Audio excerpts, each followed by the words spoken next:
وَأَجْمِعِ الْيَأْسَ مِمَّا فِي يَدِ النَّاسِ. Do not desire what people have. This is not to say don't be ambitious. The Prophet ﷺ is not asking us to lower our standards. That's not what he's saying. What he's asking us is to not become ungrateful, not become jealous, not become resentful for what others have been given. أَمْ يَحْسُدُونَ النَّاسَ عَلَى مَا آتَاهُمُ اللَّهُ مِنْ فَضْلِهِ. Like the Quran says, are they jealous of what Allah has given to the people? If a person is resentful of what others have, is that resentment towards that person really, isn't it reflecting upon a resentment towards Allah? That, oh Allah, you gave this person and you didn't give me? Isn't that its logical conclusion? As a believer, what we should be is, we should not be concerned about what people have, and then that makes us devalue what we have. And this is the musibah that we have today.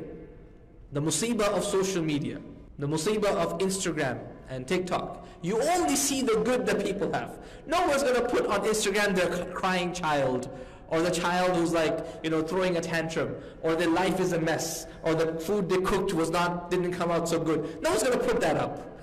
No one will share their failures. And if they share their failures, they're going to use that also as a comedic relief to show how successful they truly are. This is the musibah of social media that we have to face today. That you only get the glimpse of the perfection. The hijab is perfect. The person's, qamis, the shirt is nice and crisp. You only see them in that state. But you see that constantly.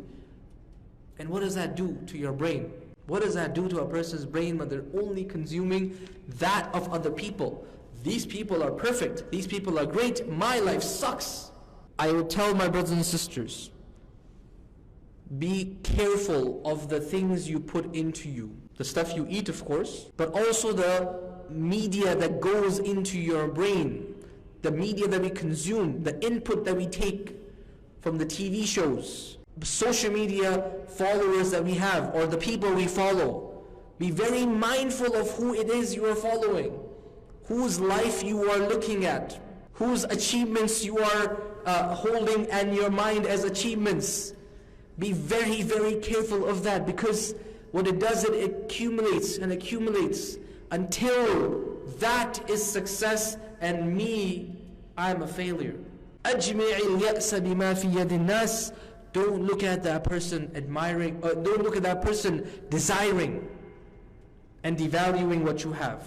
But you can look and say, Alhamdulillah, MashaAllah, Barakallahu feek, may Allah bless you what you have. But that's not what social media does, right? Social media wants us to want what the other person has. And it's very difficult for our kids who are growing up in the audience right now. In front of me, most of us are older, right? We grew up at a time where we were offline in our formative years. Okay, we grew up offline and now we're online. But a lot of our kids are growing up online, and it's shaping the way they think. It's shaping it's affecting the fitrah. These are important matters, and all of us, I ask you to consider the consequences of the media you watch, the social media people you follow. What does it do? These are questions to be asked. It shouldn't just be like a blank slate, do what you want, because it has real consequences.